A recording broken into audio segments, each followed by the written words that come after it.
नमस्कार बच्चों, triangle maths academy YouTube channel पर आपका स्वागत है। आज हम पढ़ेंगे कक्षा 10 की प्रश्नावली 2 जिसका नाम है बहुपद।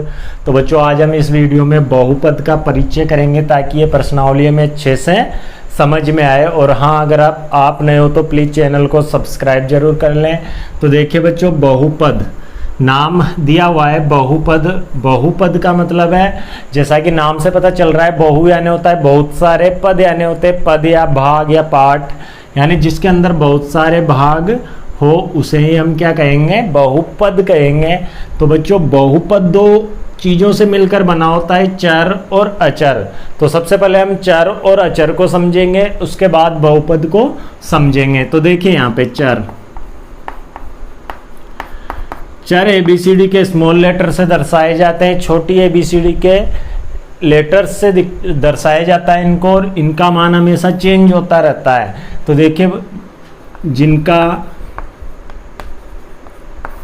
मान बदलता रहता है उन्हीं को हम क्या कहेंगे, चर कहेंगे। इनका मान हमेशा बदलता रहता है, जैसे A B C D X Y Z, यानी सभी के सभी जो ए बी सी डी के स्मॉल लेटर्स हैं उनको चर कहेंगे और इनका मान बदलता रहता है। आपने देखा होगा 8वीं 9वीं में सवाल हल किए होंगे समीकरण वाले, कहीं एक्स का मान अलग आता है कहीं अलग आता है। तो एक्स और वाई जेड ये जो भी चर हैं इनके मान चेंज होते रहते हैं स्थिति के अनुसार।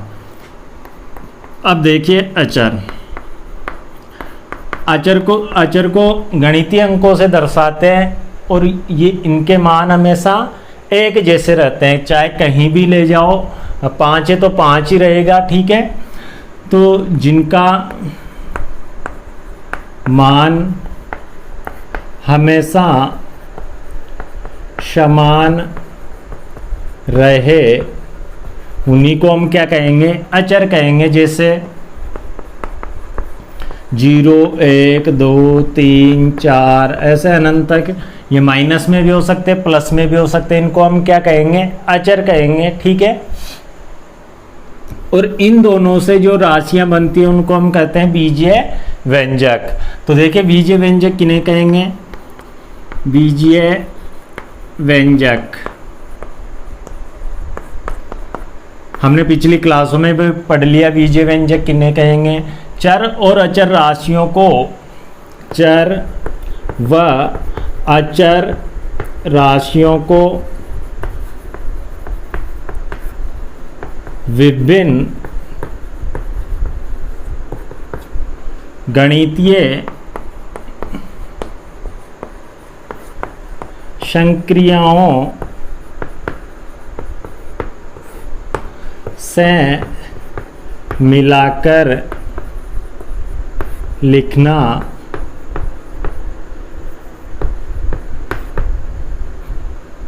बीजीय व्यंजक कहलाता है।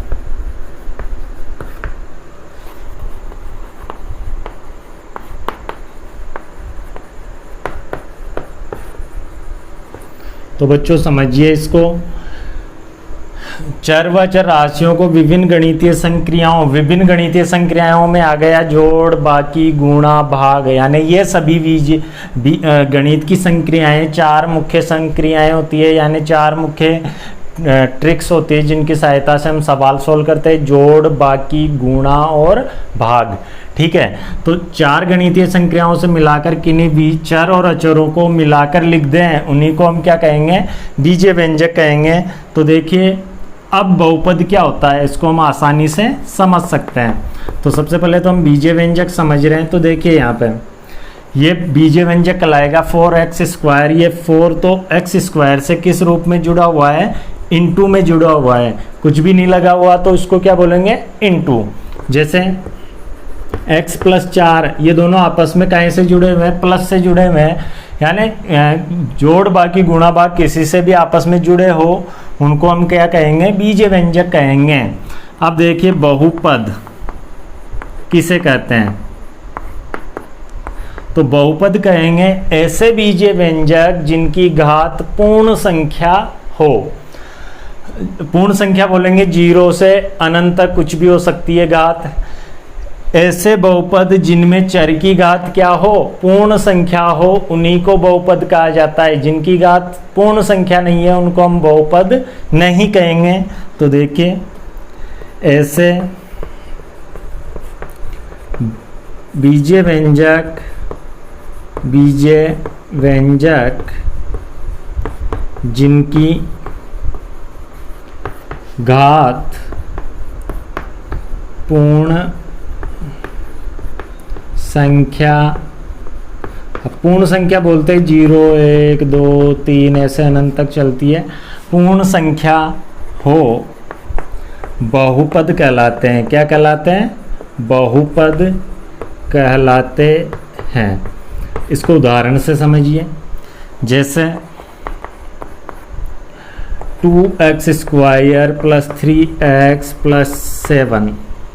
अब ये बहुपद कहलाएगा क्योंकि इनमें चर की घात क्या बोला गया है, ऐसे बीजीय व्यंजक जिनकी घात पूर्ण संख्या हो।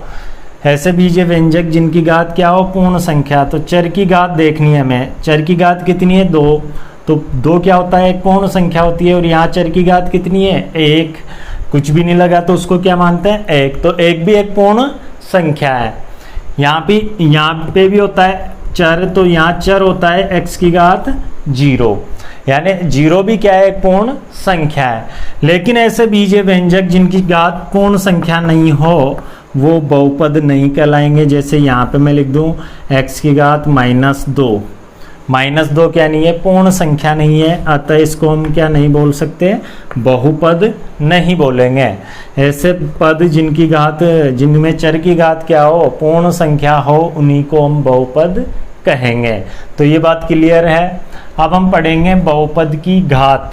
बहुपद की घात किसे कहते हैं? तो देखिए यहाँ पे, तो बच्चों आप पढ़ेंगे बहुपद की घात।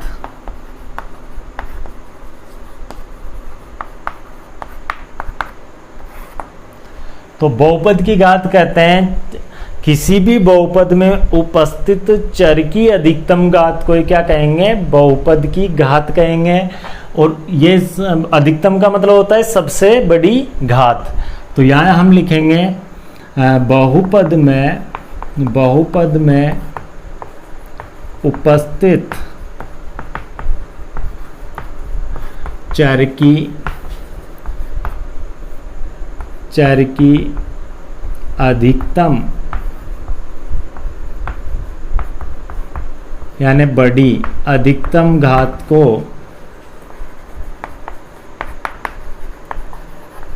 बहुपद की घात कहते हैं।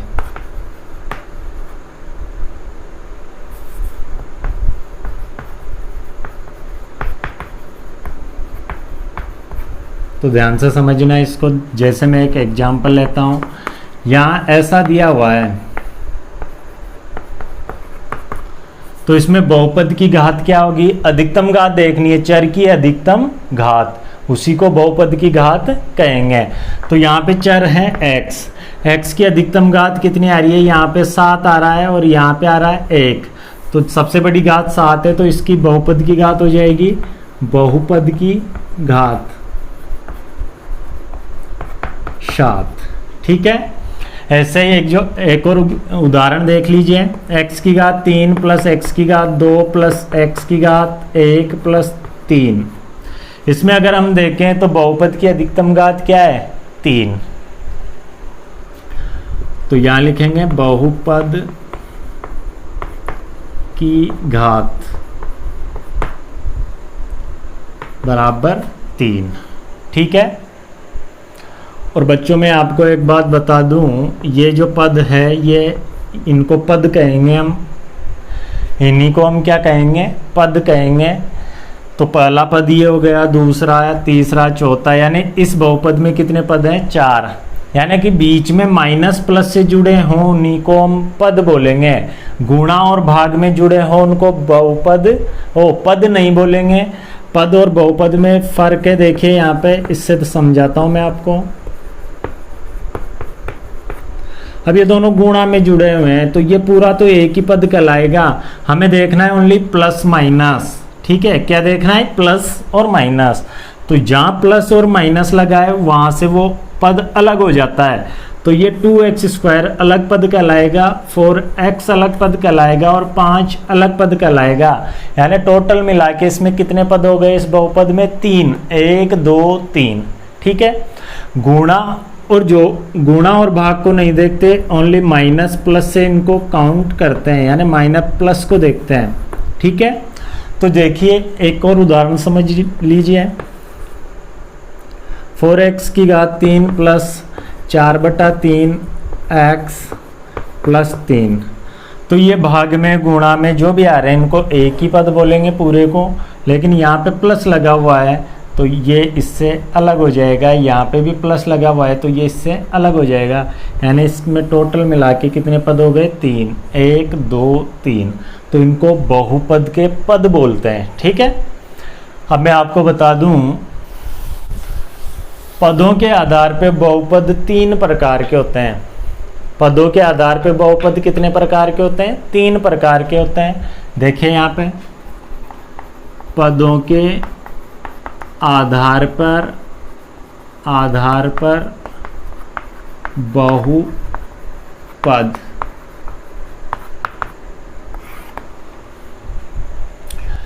पहला होता है एक पदी, फिर होता है दूसरा द्विपद, फिर होता है तीसरा त्रिपद। तो पदों के आधार पर बहुपद को 3 भागों में बांटा गया है, एक पदी, द्विपद और त्रिपद। तो देखिए एक पद का मतलब है जिसके अंदर केवल मात्र एक पद हो। अभी मैंने समझाया था कि पद प्लस माइनस से जुड़े होते हैं, केवल इनटू में नहीं जोड़ेंगे इनको। ये 4 और x² को अलग अलग नहीं बोलेंगे, इसको पूरे को एक ही बोलेंगे, 4x²। ये पूरा एक ही पद कहलाएगा, यानी इसमें एक ही पद है, अतः ये एक पद ही कहलाएगा। ठीक इसी प्रकार x², y², ये सभी एक पद ही कहलाएंगे।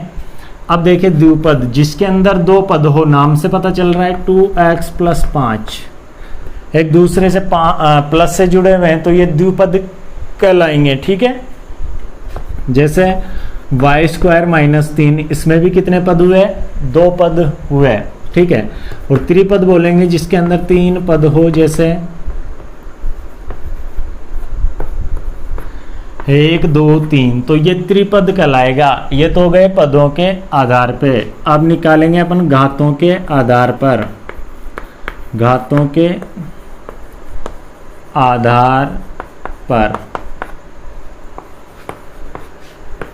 बहुपद। घातों के आधार पे बहुपद भी 3 प्रकार के होते हैं। पहला है रैखिक बहुपद,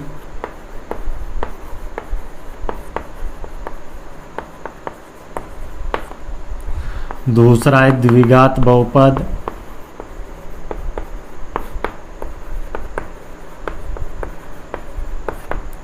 तीसरा है त्रिघात बहुपद।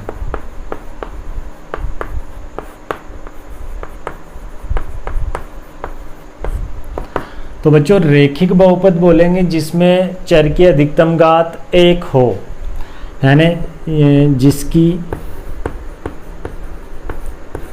अधिकतम घात 1 हो, यानी जिस चर में अधिकतम घात कितनी हो? 1 हो। जैसे कि 2x प्लस 3, इसमें चर की अधिकतम घात कितनी आ रही है? 1 आ रही है x की। ठीक इसी प्रकार जैसे 4x, इसमें भी 1 आ रही है। और द्विघात बहुपद जैसा कि नाम से पता चल रहा है जिसकी अधिकतम घात 2 हो, जिसमें अधिकतम घात कितनी हो? 2। जैसे कि 2x² प्लस 4, x की अधिकतम घात कितनी आ रही है? 2।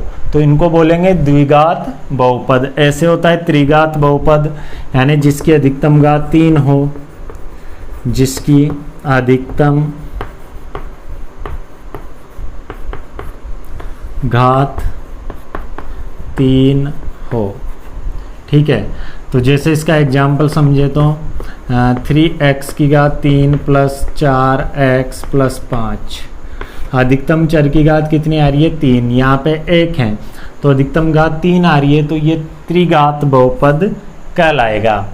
अब आगे देखिए, तो बच्चों अब हम निकालेंगे द्विघात बहुपद। इसके बारे में ज़्यादा पढ़ेंगे इसमें। द्विघात बहुपद का व्यापक रूप, तो द्विघात बहुपद का व्यापक रूप लिखेंगे, यानी इस रूप में लिखे होते हैं द्विघात बहुपद। देखिए यहाँ पे ax² plus bx plus c, ये द्विघात बहुपद है क्योंकि इसमें चर की अधिकतम घात 2 है। अभी हमने पढ़ा था द्विघात बहुपद किन्हें कहेंगे, जिनमें चर की अधिकतम घात 2 हो। तो a b c तो ये अचर कहलाएंगे, ये तीनों क्या है अचर। यहाँ लिख देता हूँ मैं a b c वास्तविक संख्या है, वास्तविक संख्या है, और चर क्या है यहाँ पे x। a b c वास्तविक संख्या है लेकिन एक का मान 0 नहीं है, ठीक है। a b c वास्तविक संख्या है लेकिन एक का मान 0 नहीं है। अगर एक का मान 0 हो जाएगा तो ये पूरा पद क्या हो जाएगा 0 हो जाएगा, और फिर x की घात 2 ही खत्म हो जाएगी, तो फिर ये द्विघात बहुपद नहीं कहलाएगा। भले b का मान 0 हो सकता है, ax² प्लस c बोल सकते हैं, लेकिन यहाँ पे a का मान कभी भी क्या नहीं होगा 0 नहीं होगा, क्योंकि अगर यहाँ पे 0 रख देंगे तो ये x² वाला पद ही समाप्त हो जाएगा, यानी ये पूरा पद 0 बन जाएगा, तो ये फिर द्विघात बहुपद नहीं रहेगा। तो बच्चों द्विघात बहुपद में जितनी घात होती है ना बहुपद में, उतने उसके शून्यंक होते हैं। अब शून्यंक किसे कहेंगे ये अभी हम समझेंगे। तो जिसमें जितनी घात होती है उसमें उतने ही क्या होते हैं शून्यंक होते हैं। तो यहाँ पे x की घात कितनी है 2, तो इसके 2 शून्यंक होंगे, यानी इसके 2 आंसर होंगे। x के मान यहाँ पे 2 आएंगे, इसका मतलब ये है। अगर एक घात है तो उसका आंसर 1 आएगा x का, 3 घात है तो उसके शून्यंक 3 होंगे। अब शून्यंक किसे कहेंगे, तो देखिए शून्यंक किसी बहुपद में, और हाँ बहुपद को अपन px से दर्शाते हैं, अंदर वही चर आएगा जो उस बहुपद में है। यहाँ सभी x वाले पद है तो अंदर x आएगा, y वाले पद है तो अंदर y आएगा, यानी इनको px y किसी से भी दर्शा सकते हैं। तो px लिखते हैं बहुपद को ज़्यादातर। तो किसी भी बहुपद में x का मान रखने पर px बराबर 0 हो जाए तो x का वो मान शून्यंक कहलाता है। तो समझ लीजिए इसको अच्छे से, शून्यंक किसे कहेंगे, किसी भी बहुपद में x का मान रखने पर, जैसे ये बहुपद है इसमें x का मान रखते हैं, इस पूरे बहुपद का मान क्या हो जाए 0 हो जाए, यानी px बराबर क्या आ जाए 0 आ जाए। तो x का वो मान जो हम रख रहे हैं, x की जगह 1 2 3 4 जो भी रख रहे हैं, वो मान बहुपद का क्या कहलाएगा शून्यंक कहलाता है, ठीक है। तो इसको समझिए एक उदाहरण से, जैसे यहाँ लिखा हुआ है 2x प्लस 4, ठीक है 2x प्लस 4 लिखा हुआ है, और ये px एक बहुपद है। अब मैं यहाँ पे x का मान क्या रख दूँ -2 रख दूँ, x की जगह क्या रख दूँ -2, तो यहाँ x की जगह क्या रख देंगे -2 रख देंगे, तो 2 का 2 यहाँ जाएगा, x की जगह -2 प्लस 4, तो p -2 बराबर प्लस माइनस माइनस हो जाएगा, 2 दूना 4, और इधर प्लस 4 आ रहा है, यानी p -2 बराबर आ जाएगा 4 -4 और प्लस 4 0। तो ये 0 हो गया, px का मान क्या हो गया 0, और किस मान पर x के -2 रखने पर, तो ये x बराबर -2 शून्यंक कहलाएगा, इस बहुपद का आंसर होगा। x बराबर -2 इस बहुपद का क्या कहलाएगा? शून्यंक कहलाएगा। तो द्विघात बहुपद में 2 शून्यंक होते हैं। कितने शून्यंक होते हैं? 2। ठीक है, इसको मिटा देता हूं मैं। द्विघात बहुपद में 2 शून्यंक होते हैं। मूल बोल सकते हैं, शून्यंक को ही क्या बोलते हैं? मूल बोलते हैं, हल बोलते हैं। ठीक है, सॉल्यूशन बोलते हैं। तो यहाँ पे द्विघात बहुपद के शून्यंक अल्फा और बीटा से दर्शाया जाता है। ये जो ऐसा लिखा हुआ है ये कहलाता है अल्फा, और ये ऐसे लिखा हुआ है बी की तरह, ये थोड़ा लंबा होता है बी से, ये बीटा कहलाता है। तो इनको इससे दर्शाया जाता है शून्यंक को। तो अल्फा और बीटा द्विघात बहुपद के 2 शून्यंक होते हैं, यानी जितनी घात होती है उसके उतने ही हल होते हैं, मैंने अभी बताया था। तो अल्फा और बीटा होगा, इनको कहीं से दर्शा रहे हम? अल्फा और बीटा से। तो ये तो हो गए शून्यंक, और इसके गुणांक हो जाएंगे गुणांक। इस बहुपद में गुणांक है a, एक्स स्क्वायर का गुणांक है a, x का गुणांक है b, और अचर पद है c, यानी x की घात 0 का गुणांक c है। तो ये भी हम इसमें पढ़ेंगे। द्विघात बहुपद में शून्यंक व गुणांक में संबंध, यानी इन शून्यंकों और गुणांकों में क्या संबंध होते हैं वो लिखेंगे हम, और इम्पोर्टेंट है ये। तो ये तो हो गए शून्यंक और ये हो गए गुणांक। ठीक है, तो alpha plus beta, alpha plus beta को अगर जोड़ दें तो इनका संबंध होता है -b/a से। ये हम आगे पढ़ेंगे। अल्फा प्लस बीटा बराबर क्या होता है? -b/a। ठीक है, और अल्फा इनका योगफल तो -b/a के बराबर होगा, और इनका गुणनफल होता है वो होता है c/a के। ठीक है, तो यहाँ शून्यंकों का योग, शून्यंकों का योग,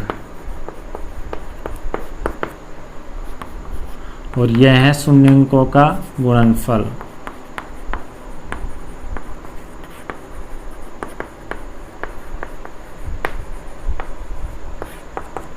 ठीक है, यह भी इम्पोर्टेंट है। अब आगे देखिए, और अब हम जो इसमें पढ़ेंगे लास्ट, विभाजन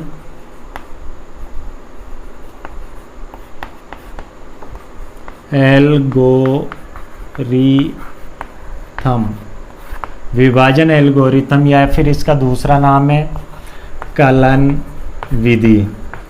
ये हमने 9th क्लास में भी सीखी थी, विभाजन एल्गोरिथम या कलन विधि। इसको ध्यान से समझ लो। यदि किसी बहुपद px में, यदि किसी बहुपद में px में gx का भाग दें तो भागफल qx व शेषफल rx प्राप्त होता है। यदि किसी बहुपद px में हम gx का भाग दें तो भागफल g और qx व शेषफल rx प्राप्त होता है। तो ये देखिए, जैसे हम px में किसका भाग दे रहे हैं? gx का, और qx हमें मिल रहा है भागफल, और शेषफल हमें मिल रहा है rx। ठीक है, तो इसको हम क्या लिख सकते हैं? हमने पढ़ा है छोटी क्लासों में भी, भाग देना, जब हम भागफल चेक करते थे भाई भाग सही है या नहीं है, तो हम भाजक को भागफल से गुणा कर कर शेषफल जोड़ते थे, उससे क्या आ जाता था? भाज्य आ जाता था। तो यहाँ हम लिखेंगे भाज्य बराबर भाजक इंटू भागफल प्लस शेषफल, और यही कलन विधि कहलाती है। इसी को हम कलन विधि कहेंगे। अब इसको बहुपद रूप में लिखेंगे तो भाज्य तो पी एक्स, ये बराबर आ जाएगा g x plus into q x plus r x. ठीक है, पी एक्स में भाग दे रहे हैं तो ये भाज्य यहाँ लिख दिया मैंने, भाजक की जगह भागफल यहाँ लिख दिया, गुणा में प्लस शेषफल आर एक्स। अब यहाँ पे आर एक्स, जहाँ आर एक्स है वो 0 हो सकता है, आर एक्स का मान क्या हो सकता है 0 हो सकता है, या फिर आर एक्स की घात हमेशा छोटी होगी जी एक्स की घात से। तो आर एक्स का मान 0 हो सकता है, या फिर हम बोलेंगे कि आर एक्स है उसकी घात हमेशा किससे छोटी आएगी, जी एक्स की घात से छोटी आएगी। तब तक भाग देना है जब तक कि आर एक्स जी एक्स की घात से छोटी नहीं आ जाए आर एक्स की घात। तो ये अच्छे से समझ में आ गए होंगे, पूरी प्रश्नावली मैंने अच्छे से समझा दी। तो बच्चों, मेरे द्वारा दी गई जानकारी आपको अच्छी लगे तो प्लीज़ चैनल को सब्सक्राइब करें और बेल आइकन प्रेस कर ले, ताकि ऐसी ही शानदार वीडियो आप तक पहुंचती रहे। धन्यवाद। जय हिंद, जय भारत।